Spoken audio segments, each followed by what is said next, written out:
When we went to visit Archbishop Bertone, the secretary of the congregation, he encouraged us, and he continued encouraging us by saying, go deeper, study further.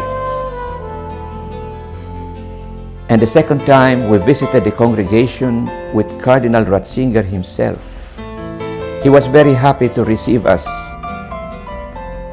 and review the movement of the Alliance of the Two Hearts. I gave him the assurance, Your Eminence, everything that we do is sub umbra Petri, under the shadow of Peter.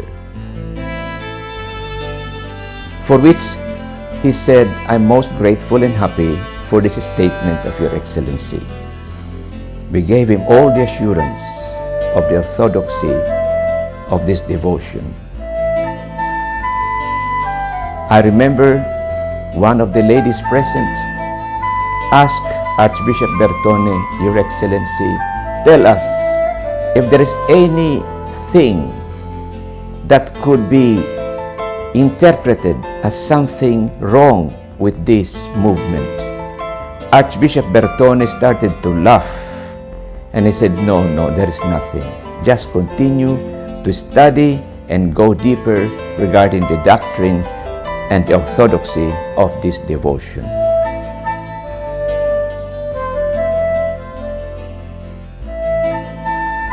Now, how does the communion of reparation sanctify the family and eventually the church? Very simply, remember the formula of St. Louis de Montfort? To Christ through Mary. And the four elements are Rosary, Confession, the Eucharist, and the Holy Hours.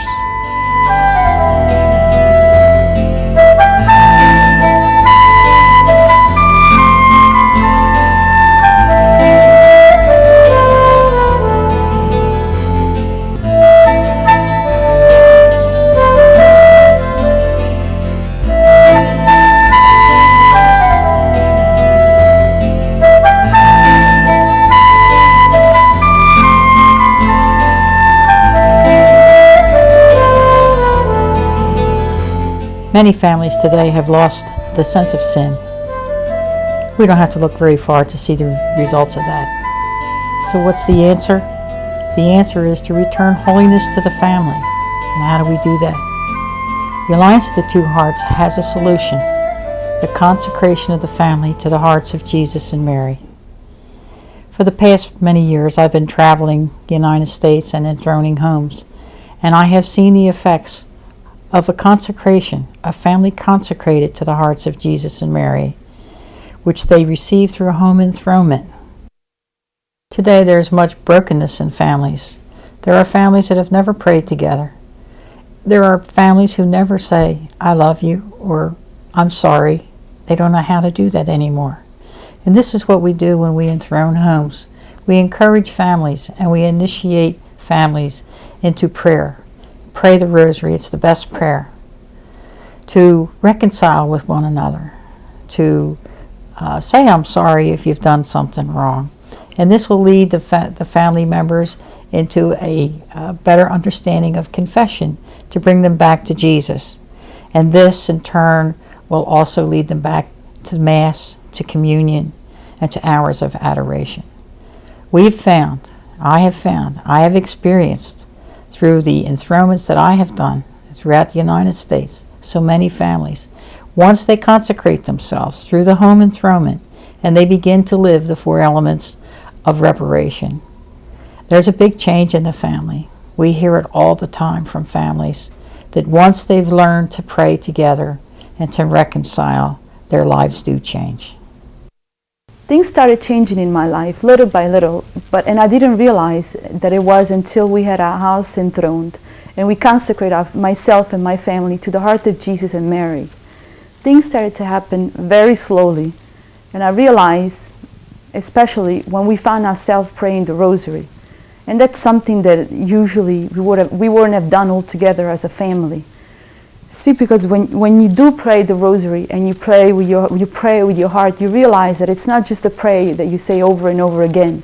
It's something that you feel, and that's what has happened to me, because when I prayed the rosary, it makes me realize that that's one moment that I could really be close to Jesus and Mary. My husband and I are two totally different people. We have two totally different ways of looking at things, looking at life. And since our hearts have been united with Jesus and Mary, we look at things different way. We have a lot more patience with each other, and we try to work everything out together. And right now is the love that Jesus and Mary has for us, that it's making us stronger as a husband and wife and as parents. And with all that we can give our children, right now the only thing that I wish to give to them with all my heart is the faith and the love that I have learned and that I have felt while we have been practicing the communion of reparation. So if that would be the only thing, it would be the best thing that I could have given them. I was born in Cuba and raised in a town named Santo Domingo, St. Dominic. As I left Cuba and moved to the United States, in my desire to sort of get my family ahead, I sort of got detracted from the faith. I was too much focused on the material things, on trying to get happiness through acquisition of things.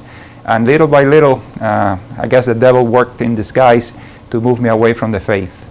And it wasn't until I was already married and with two beautiful children that I realized that something was happening in my life. I felt a void, that it was not being accomplished through having a nice house, having 2 cars, and having all these material things that in the world are supposed to give you happiness. I felt an urge to be closer to Jesus, and I was blessed, and I guess it was probably by inspiration of the Holy Spirit, to try to attend Mass more frequently. So right before going to work every morning, I started visiting a chapel that was just a few blocks from work, and I started receiving the Eucharist daily, and that really transformed my life. So as I was being drawn into more and more closer to the sacraments, I had this opportunity to go back to my home country, to Cuba, in this wonderful occasion when the Holy Father visited Cuba. And in there I met a lady. It was a very tiny lady that had a happiness that I cannot express. And that lady was sort of spreading around all the people who attended that pilgrimage the importance of the alliance of the heart of Jesus and Mary. And I spent a night talking to her, and I said to myself, this is it. This is exactly what the Lord is getting me into a communal reparation, not only for me as an individual, but also for me as a father, because the alliance of the Holy Family, the main goal is to consecrate the family to the hearts of Jesus and Mary. We now pray the Rosary as a family every day. My daughter, I can see my 14-year-old daughter spiritual change. She is very much aware now of the importance of the sacraments. She's even considering consecrating her life as a religious. She's early. It's a little bit early now for her, but I'm trying to encourage that in my family and both my daughters. If it is the will of God to give her to the Sacred Heart of Jesus and Immaculate Heart of Mary, that will be done in my family. And I am very glad as a father, because I did discover the secret of life. The secret of life, and my responsibility as a father is to bring my family to heaven. That is my most important thing. Regardless of how many material things or blessings we could get, my most important duty is to bring my whole family to Jesus and eventually to eternity in heaven.